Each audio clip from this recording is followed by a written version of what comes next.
Try before we die, everybody. Welcome back to the Whiskey Review Show, where we don't know what we're drinking, but we'll tell you what we're thinking. Very honest opinion. Yeah, absolutely. Unscripted? Completely. Sponsored by anybody? No. This is just two guys letting you know what we think. And the way we find out what we're going to drink is through Randy, the magic box. Whose turn is it? It's my turn. All right. Will you let me know when to stop? Yeah. Stop. This guy. Stop. Why do I even bother? 213? Does that say 213? It does say 213. That puts us on the smart gun. We'll have to incorporate that somehow into one of the shows. Now, my bet is this may bring us to a mort lock, but we'll find out. And I'm just thinking about bottles that I happen to know where they are. We'll see everybody over at the Smart Gun for a bottle 213. We'll get it.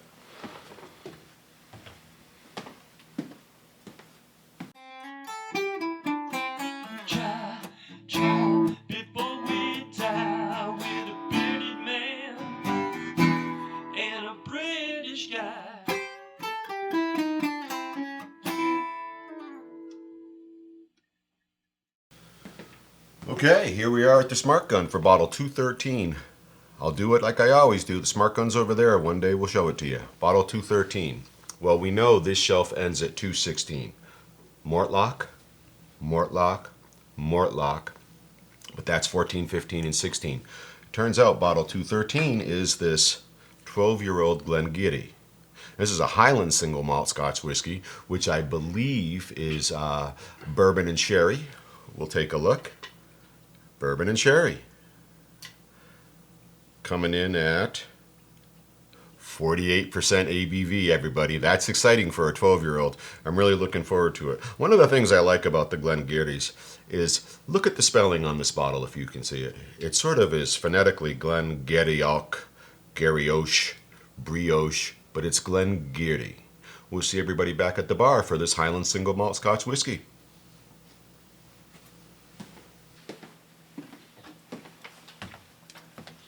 Hey, buddy. What's up? Did you hear? It's the Glen Garioch. Oak. It's a Glen Garioch. It's the 12-year-old. It's Scottish. That's how it's pronounced. How's that pronounced, Glen Garioch? In fact, I was in a whiskey shop once and I asked for a Glen Garioch that we knew that they had that wasn't on the shelf, and the guy was like, I don't What are you talking about? Glen Garioch. And I was like, so it's spelled this way? He goes, oh yeah, right here. Let's get it open. And you said this was a Highland? This is a Highland. I will say, having spent some time on this set for the last several seasons, my gravitation to Spaysides is slowly but surely changing.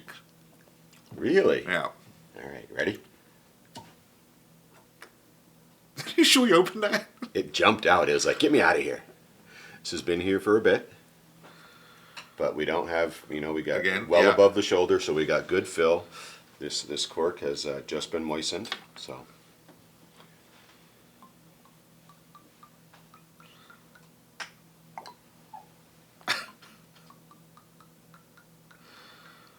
I think people would like to see the bottle. Instead of your dance of the gurgling. It's interpretive whiskey dance. So coming in at 46% ABV. Wow. Did I say that right? I think it might be 48. 48% ABV, which is just excellent for a 12-year-old.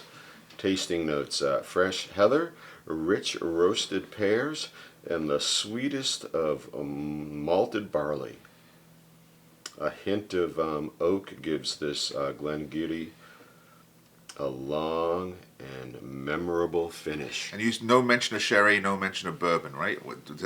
No, bourbon and sherry casks. Bourbon and sherry casks, okay. Yep. I heard that. We know it's a 12. All right. Now, we've had some Glen Gariochs before. Yep. I don't know if we've had them on the show. We've had, I think, a 25-year-old. I think actually we did a bonus episode early in the seasons that was actually by the lead cameraman, G-Man, bought for the set several years ago. The show did him a favor. He did the show a favor. It was a good favor. It was a great favor. Talk a little bit about color here on this 12-year-old 48% ABV. I don't think I saw anything about coloring or chill filtration, but let's see. While I'm looking, Mal, you can maybe talk a little bit about color. I'm going to give this a straight amber. Just a pure classic amber. Yes. All right, non-chill filtered, but no comment on coloration. And the legs take a little bit to develop, but they get there. But I'm going to say this is an amber true and true.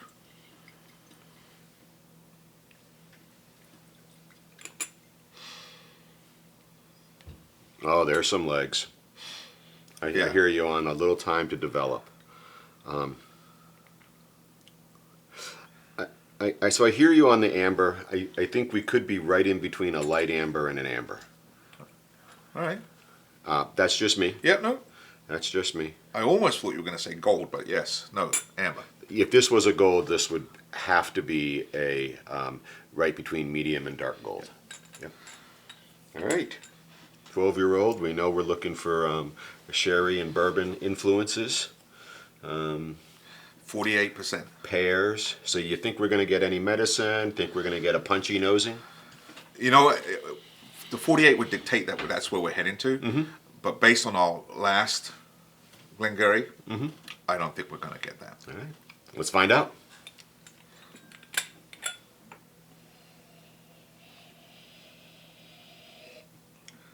I rode through the punch, Yep. but it was there. Yes. Yes. But not a huge spike. No, it wasn't. It was no Mike Tyson. This was maybe a welterweight, but hitting hard. And it just went up. It was Yeah. just this gradual climb. It crawled all the way up to the top of the sinus. And now I'm picking up that sherry. And the floral notes as well. There's that little bit of that bitterness that's pretty common with a sherry. And maybe a nice coating of vanilla. Yep. Now now I'm giving it a swirl, and I just picked up vanilla as you said that. I'm trying to see if those pears are there, or maybe that's just going to be in the taste. I'm very curious if we might get a decent mouthfeel out of this with this high ABV. There's a potential here for some good viscosity between the legs, the ABV, and the casking. And we will find out. It has really mellowed out in the glass. Yes.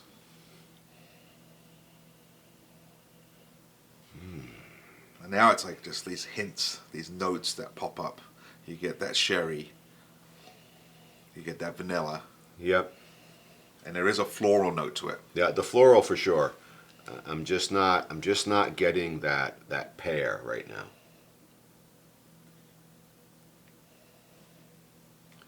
Maybe right in the middle there's some sort of green fruit, the apple or pear type of that. But then again, it's not uncommon for it to be, nosing flavors and palate flavors, and some will cross over, and some will just be unique to that particular experience. And maybe a little toffee. Interesting. I'm excited to try it. Should we just do it? All right. The Glen Garioch 12-year-old, bottled at 48% ABV. It's been here for years. I'm not sure if this one is still available at this ABV.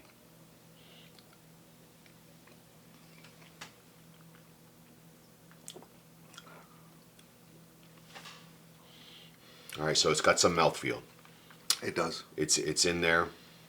It does have this lasting finish. Yep. It is hanging in there. I've had more robust finishes, but this is a finishing whiskey. This is hanging in. It's now down to the solar plexus. Yeah, no. It's almost like the touchlight paper. Once it goes, it goes. And you don't really feel that you're going to get there. And as soon as you start to digest it, to get it through your throat, that's when it starts. And it's still with me. It's just hanging in there. It's like I can feel it. It's lingering. But in a good way. Oh, absolutely. I don't feel like I'm being overpowered by it. It's not a burn. It's not a burn. it's warm, but it's moderately warm. All right, so now I'm going to look for that pear.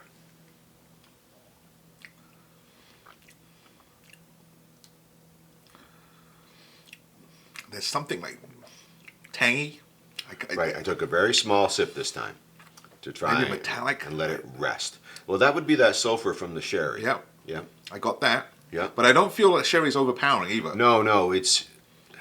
I actually feel like I got more of the bourbon than I do of the sherry. I think I'll have to agree with you on that. That the sherry is there, but it's not the dominant. No. Right. It's lending itself to this,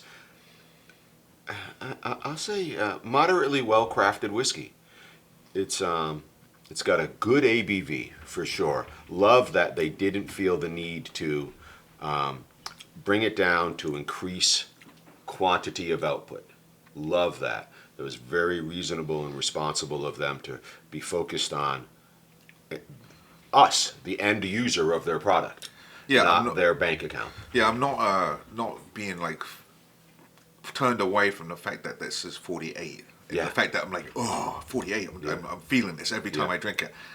It's almost like as you take little sips, you have more to deal with than you do when you take a bigger sip. Right, there's more to find. Yes. Yeah. I have a hard time picking out certain targets, but that's, as you call the sherry sulfuric, that I can definitely take, but I don't feel like I'm being overpowered by a sherry. Did you say toffee earlier? Yes. Yeah, I'm just having some of that right now. And I think that's part of that ending when you start to just get out of that metallic sulfuric, as you say, that sherry.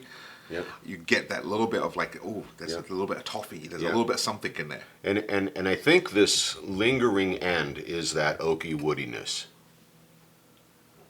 I think that's where we're lingering. I'm still getting that sulfur on my tongue at the beginning. We're moving into this candied something in the middle and this nice woody lingering finish that just comes halfway down the torso. There is a taste in there that is repeating itself every time I drink it. No matter how I spin this, if I hold it on the back of my tongue, take a sip, and bring it all the way down, it's even more pronounced, and I cannot put my finger on what it is. Just going to check the bottle to see if they had a note for us. Malted barley, creme brulee, sweet fruits. Maybe that's what it is. And we'll do one last little look here just to see if this just happens to be in the book before we... Did you said creme brulee, right? I did. That's what this could be. Because there's a taste in there that is so pronounced depending on how you drink this drink. Okay, so it's here in the book. Okay. 48% ABV. Vanilla, raisin, fresh ginger, freshly sawn cedar, tropical coconut. And then on the palate, full and round, coconut, ginger, spicy mango, butterscotch, orange zest. So that's interesting. So that butterscotch may be something creamy happening a little bit with that. That's the toffee that we're saying. Yeah, that might be our picking up toffee, maybe them picking up butterscotch. And that mango could be that taste that I'm getting that we're struggling to sort of wrap our head around. What is that? I don't eat a lot of mango, so I'm not super familiar with that flavor. Glad to see it's in the book. That is highly suggestive of that this bottling is still available at 48%. This is a new book. Yeah, I don't know what that tasted, but it's something very, very powerful that's in there. And depending on how you manipulate this drink in your mouth, it's either less powerful or extremely powerful, but it's always there. When would you drink it? When would I drink it? Anytime somebody offered it to me. When would you drink it? I would drink this at the end of the night. The end of the night. This would be a bedtime dram? Yes. When would I drink this besides any time it was offered to me? Because I would, absolutely I'll have a Glen Garioch 12-year-old.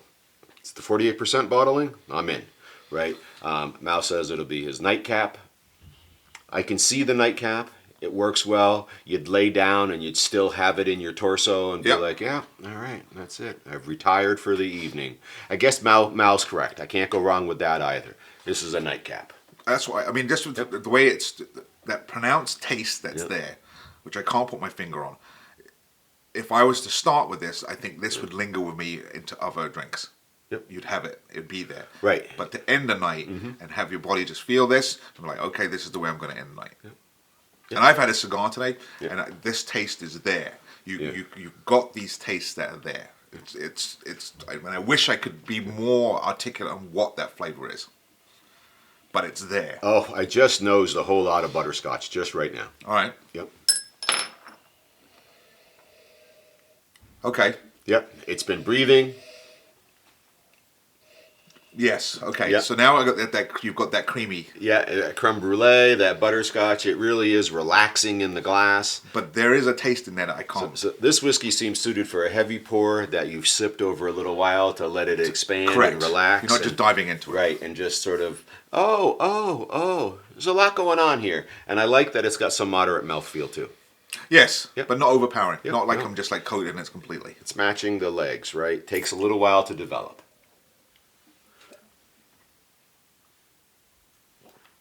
And there it is again. I There wish it I is. knew what that flavor was. Yeah.